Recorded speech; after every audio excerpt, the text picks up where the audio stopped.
Hi friends, PCM Editx വീണ്ടും സ്വാഗതം. ഇന്ന് ഞങ്ങൾ പറഞ്ഞു തരാൻ പോകുന്നത് നിങ്ങൾ മൊബൈലിൽ ഉപയോഗിക്കുന്ന വാട്സ്ആപ്പ് എങ്ങനെയാണ് നമുക്ക് കമ്പ്യൂട്ടറിൽ ഉപയോഗിക്കാൻ പറ്റുന്നതാണ്. കമ്പ്യൂട്ടറിലാണ് വാട്സ്ആപ്പ് ഉപയോഗിക്കുന്നത് മോർ സേഫ്. അപ്പോൾ നമുക്ക് വീഡിയോയിലേക്ക് കിടക്കാം. അതിനു മുമ്പ് നിങ്ങൾ ഞങ്ങളുടെ ചാനൽ സബ്സ്ക്രൈബ് ചെയ്തിട്ടില്ലെങ്കിൽ ഇപ്പോൾ തന്നെ സബ്സ്ക്രൈബ് ചെയ്യുക. കൂടുതൽ വീഡിയോസ് കാണാനായി ബെൽ ഐക്കൺ അമർത്തുക. അപ്പോൾ നമുക്ക് വീഡിയോയിലേക്ക് കിടക്കാം. ആദ്യം നിങ്ങളൊരു ന്യൂ ടാബ് എടുക്കുക ഗൂഗിളിൽ പോയിട്ട്. എന്നിട്ട് വാട്സ്ആപ്പ് വെബ്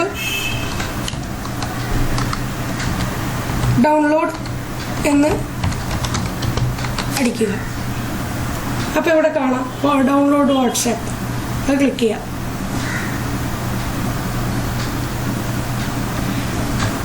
ഇവിടെ സൈഡിൽ കാണാം ഡൗൺലോഡ് ഫോർ വിൻഡോസ് 64 ബിറ്റ് എന്ന് കാണാം.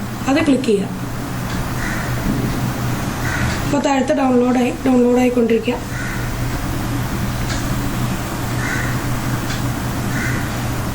വാട്സപ്പ് ഫുള്ളായി ഡൗൺലോഡ് ആയിട്ടുണ്ട്. അപ്പോൾ ക്ലിക്ക് ചെയ്യാം. ഇവിടെ വന്നു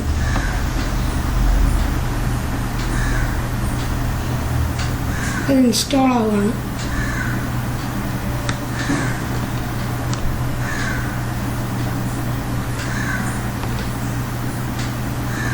ഇൻസ്റ്റാൾ ആയിക്കൊണ്ടിരിക്കുകയാണ്. വെയിറ്റ് ചെയ്യാം.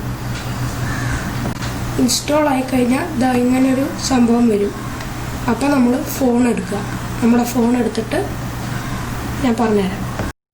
അത് കഴിഞ്ഞാൽ നമ്മുടെ വാട്സപ്പ് സെറ്റിങ്സിൽ പോവാം. അതിൽ വാട്സപ്പ് വെബ് എന്നുണ്ട്. ഇതിൽ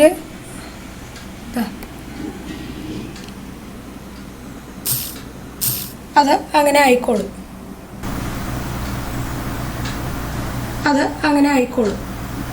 ഓക്കെ. അപ്പോൾ നമ്മുടെ ഇത് വന്നിട്ടുണ്ട്. നമുക്ക് എന്ത് വേണമെങ്കിൽ ടൈപ്പ് ചെയ്യാം. അപ്പോൾ നമ്മുടെ ഡെസ്ക്ടോപ്പിൽ വാട്സപ്പിൻ്റെ ഐക്കൺ വന്നിട്ടുണ്ട്. ഇത് നിങ്ങൾ ക്ലിക്ക് ചെയ്യുമ്പോൾ നിങ്ങളുടെ വാട്സപ്പ് വരും. അപ്പോൾ ഇന്നത്തെ വീഡിയോ ഇഷ്ടപ്പെട്ടെങ്കിൽ like, share and subscribe to PCM Editx. Thank you.